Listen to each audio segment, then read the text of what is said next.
اذكروا الله ذكرا كثيرا لا إله إلا الله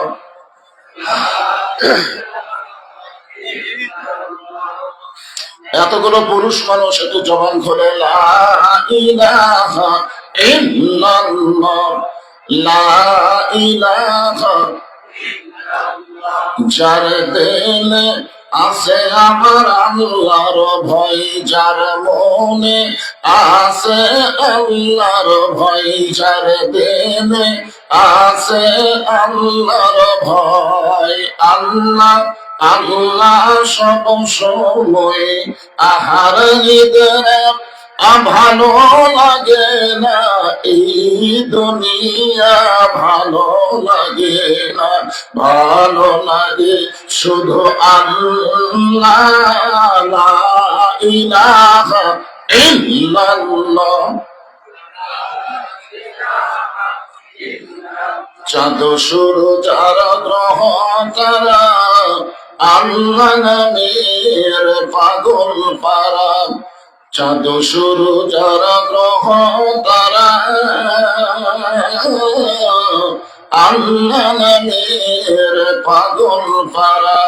আমার আল্লাহ নামের এতই দয়া, আল্লাহ নামের এতই মায়া, লুকিয়ে রাখছেন হে আল্লাহ জোরে লা ইলাহা ইল্লাল্লাহ লা ইলাহা ইল্লাল্লাহ লা ইলাহা ইল্লাল্লাহ লা ইলাহা ইল্লাল্লাহ লা ইলাহা লা ইলাহা ইল্লাল্লাহ মুহাম্মাদুর রাসূলুল্লাহ।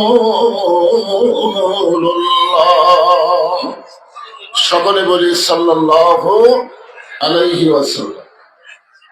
বকশীগঞ্জের জামিলা খাতুন হাফিজ মাদ্রাসা কমিটি কর্তৃক আয়োজিত আজকের এই বার্ষিকী ওয়াজ মাহফিল আল্লাহ তাআলা যিনাকে সম্মানিত সভাপতির আসনে কবুল করেছেন, জনাব মোহাম্মদ আব্দুল হামিদ হুসাইনি। আজকের এই মাহফিলের সম্মানিত সভাপতিকে অন্তরের অন্তঃস্থল থেকে আমি শুভেচ্ছা জ্ঞাপন করছি। আজকের এই মাহফিলের সম্মানিত প্রধান অতিথি প্রফেসর মোহাম্মদ আখতারুজ্জামান চৌধুরী লাভলু। আজকের এই মাহফিলের সম্মানিত ওলামায়ে কেরাম, আপনাদের মাঝে মাঝে যে সমস্ত আলেম ওলামা বসে আছেন, মঞ্চে আছেন, মাগরিবের নামাজের পর থেকে এতক্ষণ পর্যন্ত কোরআন হাদিসের আলোকে অত্যন্ত গুরুত্বপূর্ণ আলোচনা করে আপনাদেরকে শোনালেন। আলেম ওলামা সহ আজকের মাহফিলের বক্তাগণকে অন্তরের অন্তঃস্থল থেকে আমি শুভেচ্ছা জ্ঞাপন করছি। এই মুহূর্তে আমার সামনে যারা বসে আছেন, অনেকে জায়গা না পাওয়ার কারণে দাঁড়িয়েও আছেন। যারা বসে আছেন এবং যিনারা দাঁড়িয়ে আছেন, সকলকেই অন্তরের অন্তঃস্থল থেকে আমি শুভেচ্ছা জ্ঞাপন করছি। আমার যে সমস্ত মায়েরা বোনেরা পর্দার অন্তরালে বসে বসে আলোচনা শুনতেছেন, তাদেরকে শ্রদ্ধা জ্ঞাপন করে এই মুহূর্তে জানতে চাচ্ছি আপনারা সকলে কেমন আছেন? আলহামদুলিল্লাহি রাব্বিল আলামিন। যে আল্লাহ শারীরিক সুস্থতা, মানসিক প্রশান্তি দান করে আজকের এই জান্নাতের বাগানে কবুল করলেন, আমরা সে আল্লাহর উপরে খুশি না বেজার? তাহলে জবান করে সমস্যারে সকলে বলবো রব্বানা লাকাল হামদ হামদান কাসীরান তাইয়িবান মুবারাকান ফীহি। আমরা প্রশংসা করলাম কার? কেন করলাম? এমনি এমনি? আল্লাহর প্রশংসা করার কারণ আছে না নাই? কত কারণ তা হিসাব করে বলা যাবে না। তবে কারণের মধ্যে একটা অন্যতম কারণ হলো আল্লাহ দুনিয়ার জগতে আমাদেরকে মুসলমানের ঘরে কবুল করেছে। আপনারা বলেন তো, দুনিয়ার জগতে যত ঘর থাকুক, মুসলমানের ঘর ছাড়া আর কোন ঘর আল্লাহ পছন্দ? আল্লাহ কোরআনে বলেছেন, অমাইয়াবতাগি গায়রাল ইসলাম দীনান ফালা ইউকবালা মিনহু। ইসলাম ছাড়া অন্য কোন জীবন ব্যবস্থা, ধর্ম কেউ যদি গ্রহণ করে, আল্লাহ বলেছেন কখনোই তা কবুল করা হবে না। আল্লাহর কাছে একমাত্র কবুল যোগ্য ধর্মের নাম কি? ইন্নাদ দীনা ইনদাল্লাহিল ইসলাম। সেই ইসলামের ভিতরে আল্লাহ আমাদেরকে দয়া করে কবুল করেছেন। এই জন্য খুশি না বেজার? জবান খুলে বলি আলহামদুলিল্লাহ। আল্লাহ শুধু আমাদেরকে মুসলমানের ঘরেই কবুল করে নাই, আল্লাহ আমাদেরকে বিশ্ব নবীর উম্মত হিসাবে কবুল করেছেন। আমাদের নবী শুধু বিশ্ব নবী না, আমাদের নবী হলেন বিশ্ব নেতা। ধরে কোন ঠিক কিনা? আজকের এই মাহফিলের সম্মানিত প্রধান অতিথি কিছু কথা বলেছেন, তার মধ্যে আমাদের নবী সম্পর্কে অত্যন্ত গুরুত্বপূর্ণ কথা বলেছেন। আমাদের নবী কি শুধুই নবী ছিলেন? আজকে আমাদের মতন বক্তারা যখন রাজনীতি নিয়ে কথা বলে, তখন কিছু কিছু লোক বলে হুজুর আবার রাজনীতি করবে কেন? হুজুরদের জন্য তো রাজনীতি না। অথচ আমাদের নবী 23 বছরের নবুয়তি জিন্দেগির মধ্যে 10 বছর তিনি মদিনার রাষ্ট্রনায়ক ছিলেন। ধরে আমাদের নবী কিন্তু সব দিক দিয়ে 1 নম্বর, যে দিকে যাবেন কয় নম্বর। তবে আমাদের জন্য খুবই প্লাস পয়েন্ট, আছেন আমার মুখতার, আছেন আমার বারিস্টার, সেই বিচারের হাইকোর্টেতে তিনি আমায় করবেন পার। আমি পাপী, তিনি জামিনদার। আল্লাহ যখন হাকিম হয়ে আমাদেরকে আসামি বানায় বিচার শুরু করবেন, ওই সময় আমাদের নবী উকিল হয়ে, বারিস্টার হয়ে আল্লাহর কাছে আমাদের ব্যাপারে ওকালতি করে আমাদেরকে সুপারিশ করে জান্নাতে পৌঁছায় দিবে। তাহলে আমাদের ভাগ্য কত ভালো যে মুসলমানের ঘরে জন্ম নিলাম, আবার বিশ্ব নবীর উম্মত হওয়ার মতন তৌফিক পেলাম। এখন আসেন যে কোরআন থেকে আমরা আলোচনা শুনবো, এই কোরআনের মধ্যে কোনো সন্দেহ? যারা বলতেছেন না তাদের মনে কি হয়? কারণ আমরা কিছু দেখে দেখে শিখি, দেখে দেখে শিখি। আজকে বাংলাদেশে একদম বাগদম ঘোরারং সাথে ঢাক ঢোলক ঝাঁঝর বাজে, এই মিথ্যা শিক্ষা যেখানে দেওয়া হয়, সেই বিদ্যালয় সরকারি টাকা দিয়ে চলে। ধরে কথা ঠিক কিনা? আর যেখানে আল্লাহর কোরআন শিক্ষা দেওয়া হয়, সে মাদ্রাসা ছায়া চিন্তা চলানো লাগে। এতে অনেকেই মনে করে হয়তো, কি সন্দেহ আছে? এই কোরআনের মধ্যে কোনো ধোঁকা, এই কোরআনের মধ্যে কোনো গোজামিল, যার কারণে আল্লাহ প্রথমেই বলেছেন যালিকাল কিতাবুল লা রাইবা ফিহি হুদাল লিন-নাস। মুত্তাকিন। মাশাআল্লাহ।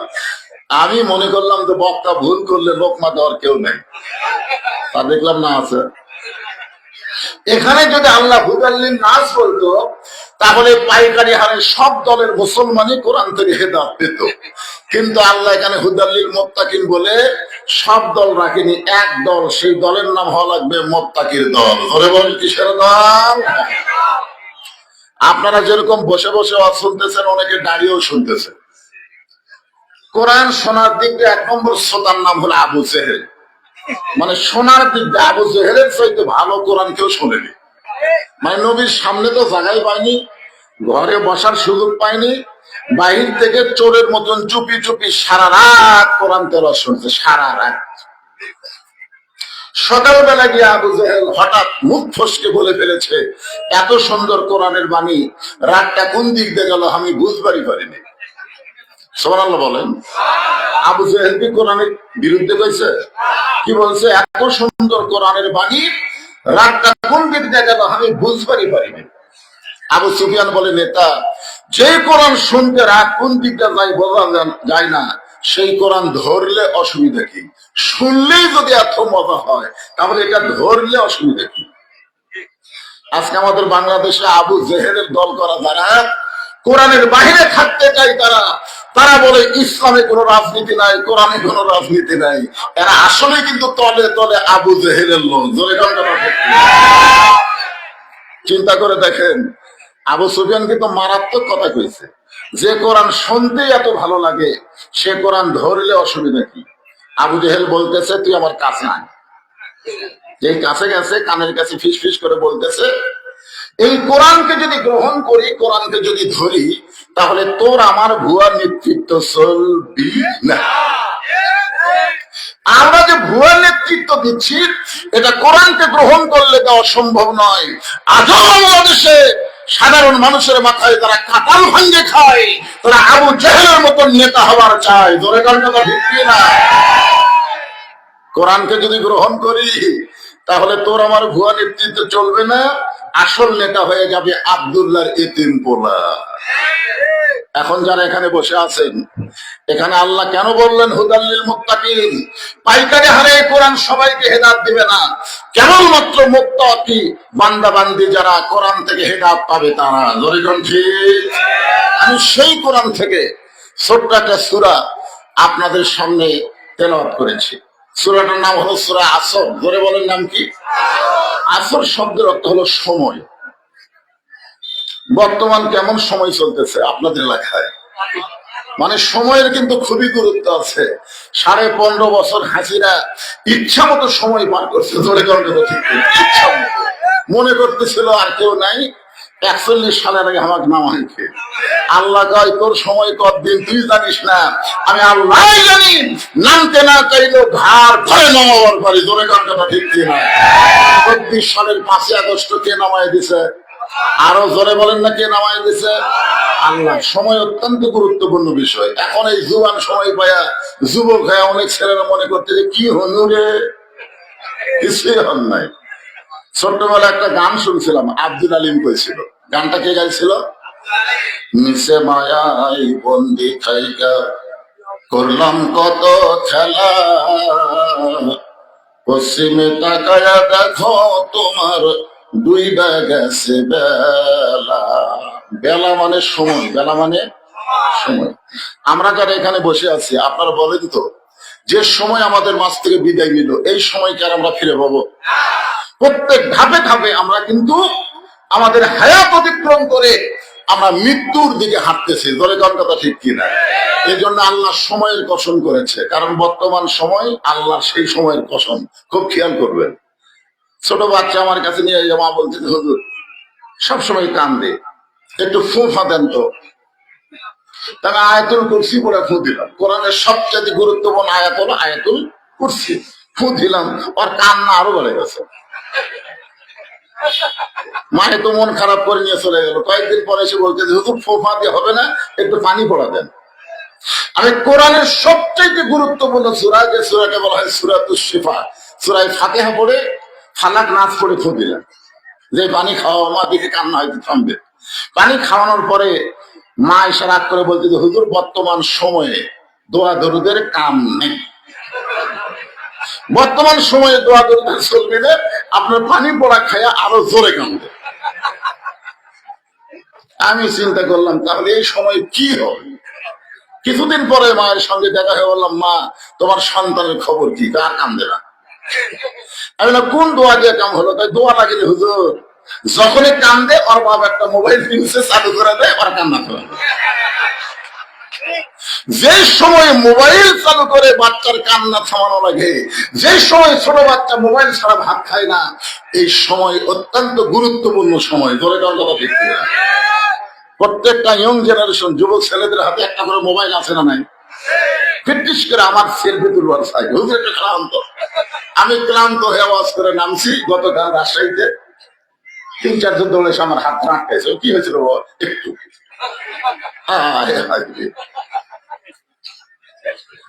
সময় অত্যন্ত গুরুত্বপূর্ণ একটা বিষয়। এই জন্য আল্লাহ আসর মানে সময়, সময়ের শপথ করলেন কে? আল্লাহ। আসর নামে একটা নামাজও আছে। 5 ওয়াক্ত নামাজের মধ্যে আসর নামে একটা নামাজ আছে না নাই?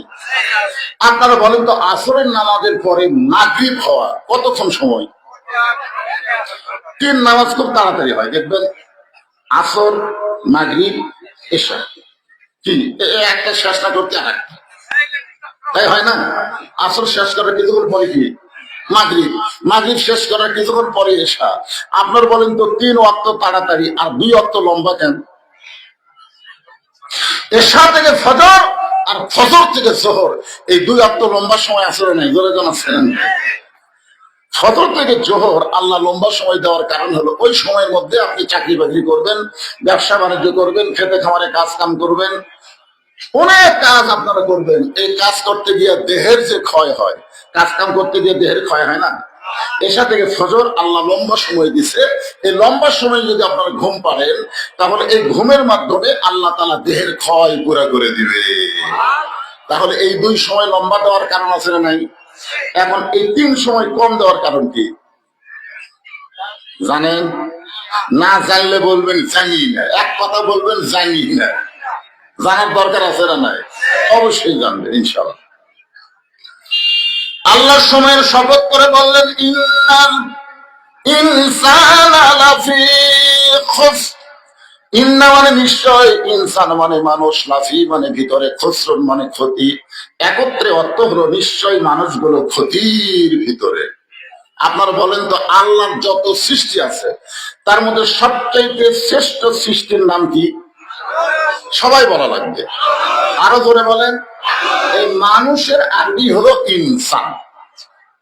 মানুষের আরবি কি? ইনসান। এই দুটাকে রে, এই দুটাকে রে, কি কি রে? আপনার খেয়াল করে দেখেন, এই দুইজন এখন রাত বাজতেছে 11টা, এরা দুইজন বাইরে যা কি করবে?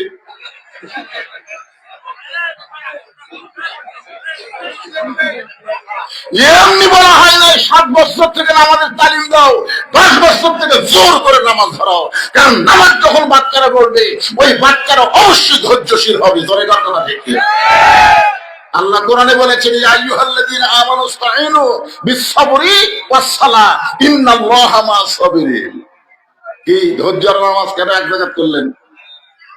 এরা যদি নামাজি হতো লাভ দেখতো না। কিরে বারাদা কি করবি? কারণ আমাদের মতন যারা বুড়া হয়ে গেছি, তার যে সময় শেষ। ধরে কোন কথা ঠিক।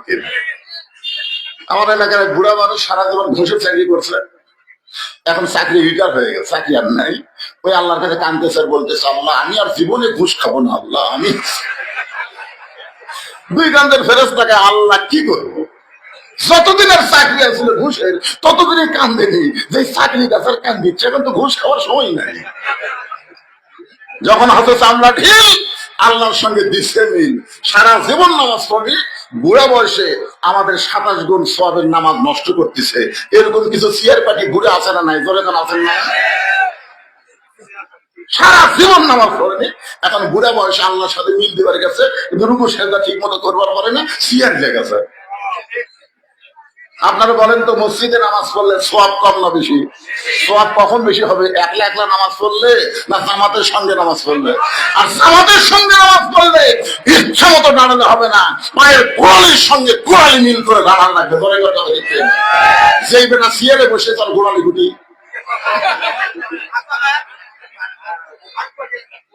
খেয়াল করে দেখবেন, যৌবন বয়সে নামাজ পড়েনি, ওই বুড়া বয়সে পেনশন লিবার গেছে। এত সহজ না।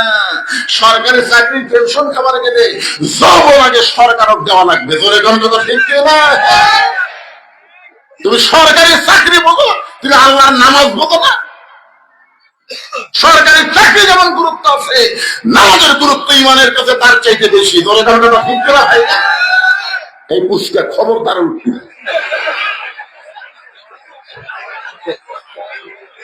আপনারা কি মনে করছে সূরা আসরের ওয়াজ হলি, তাফসীর হলি, মনোযোগ দিয়ে শোনার দরকার আছে না নাই?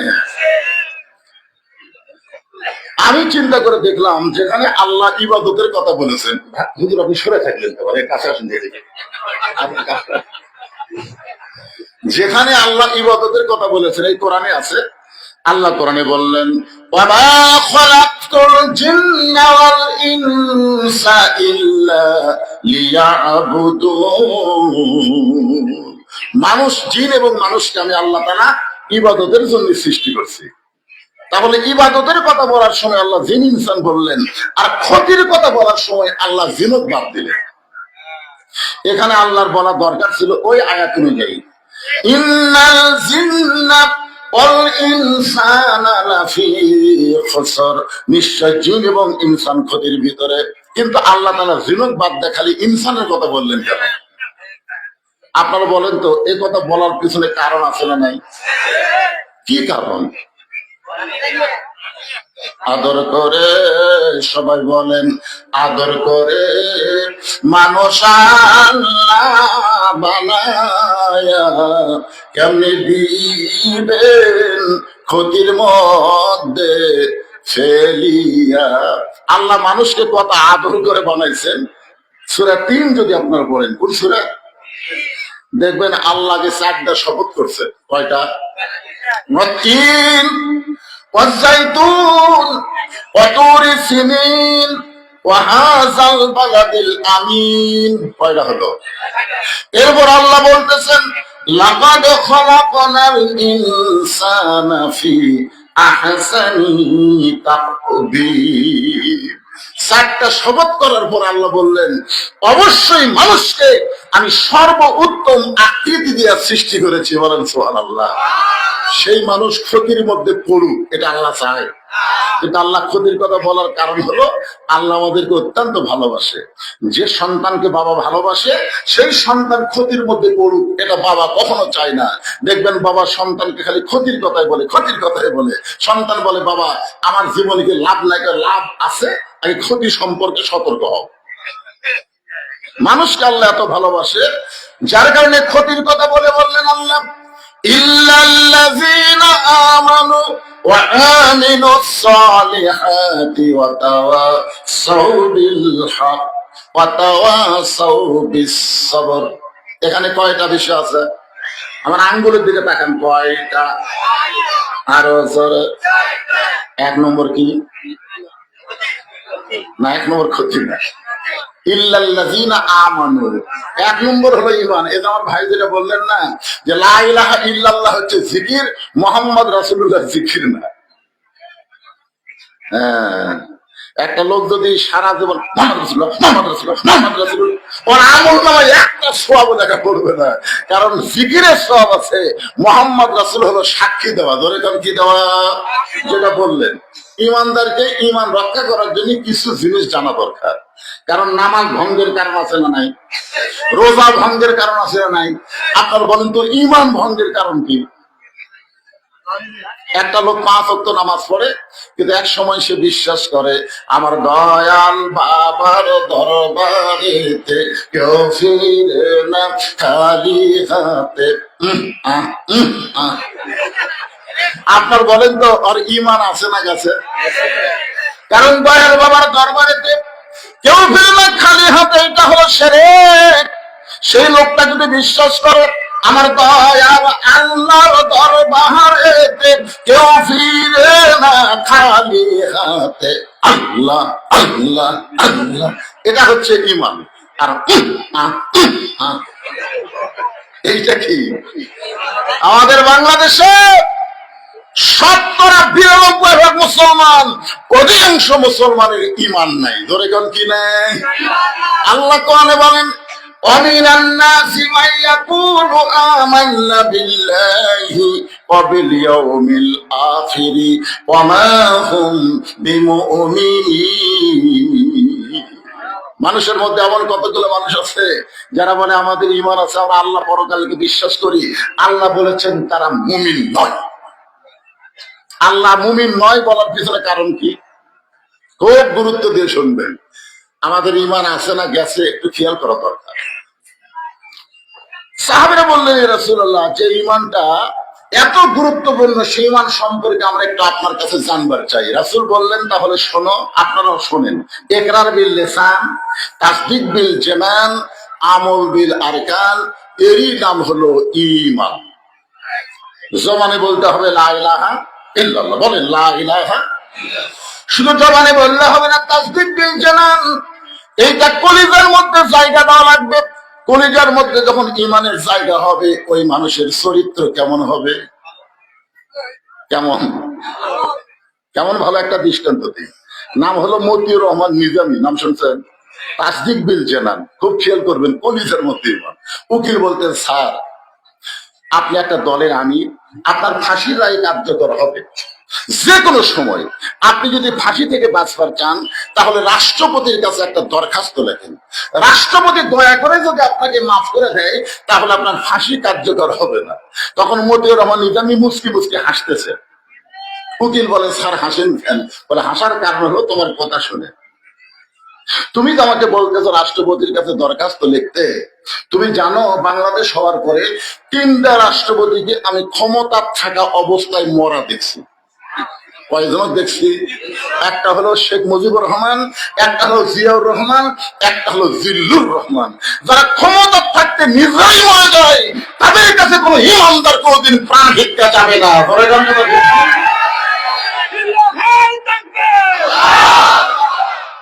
এর নাম হলো তাসদিক বিল জেনান। উকিল বলতে, স্যার এই গোয়ারকি করার কারণে আপনার ফাঁসি হবে।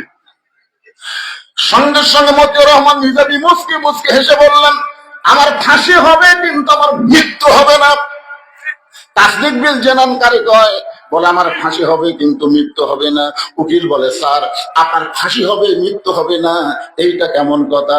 সঙ্গে সঙ্গে ইমানের বলে বলিয়ান হয়ে কোরআন থেকে তেলাওয়াত করলেন, ওয়ালা তাকুলু লিমান ইউকতালু ফি সাবিলিল্লাহি আমওয়াতুন বাল আহইয়াউ ওয়ালাকিন লা তাশউরুন।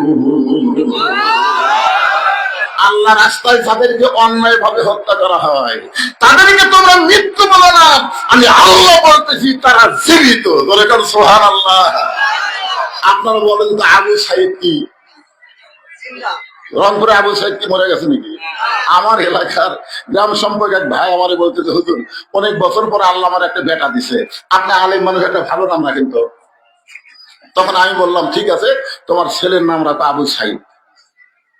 যেই বলছি পকেট থেকে 500 টাকা বের করে আমার দিয়ে কয়, হুজুর আমার খেয়ালই নাই। আমার গ্রামে আবু সাইদের জন্ম হচ্ছে, এখন সবাই বলতেছে এটা আবু সাইদের বাপের বাড়ি, এটা আবু সাইদের মা। আমার সম্পর্কে গ্রাম সম্পর্কে খালা হয়, আমি থাকি বগুড়া শহরে। একদিন মোবাইল করে বললো, বাজান তোমার খালাতো বোনের বহু তকদিরের উপরে একটা মেয়ে হয়েছে, তুমি আলেম মানুষ একটা ভালো নাম রাখো তো। আমি তখন বললাম, খালা নাম রাখেন হাসিনা। যেই কছি হাসিনা, খালা সেই গরম। মোবাইল করে আমরা বলে একটা আলেম না পালেন, আমি একটা ভালো নাম শুনলাম চাইলাম, আপনি খুনি হাসিনার নাম বলিস। আমি তখন বুঝলাম আবু সাইদ মরে নাই, হাসিনা বাসা থাকতে পচে গেছে। ধরে ভাইজান খুব খেয়াল করা লাগবে। তাসদিক বিল জেনান, কলিজার মধ্যে যখন ইমান থাকবে ওই মানুষটার কাছে জীবনের চাইতে ইমানের দাম বেশি হবে। ধরে না, আপনারা বলেন তো জীবন বাঁচান ফরজ না ইমান বাঁচান ফরজ? বর্তমানে বাংলাদেশের খবর কি? একদল তো 15.5 বছর আমাকে সাইজ করে গেছে, আর একদল ক্ষমতা আসার আগে বলতে হুজুর সাইজ হয়ে যান।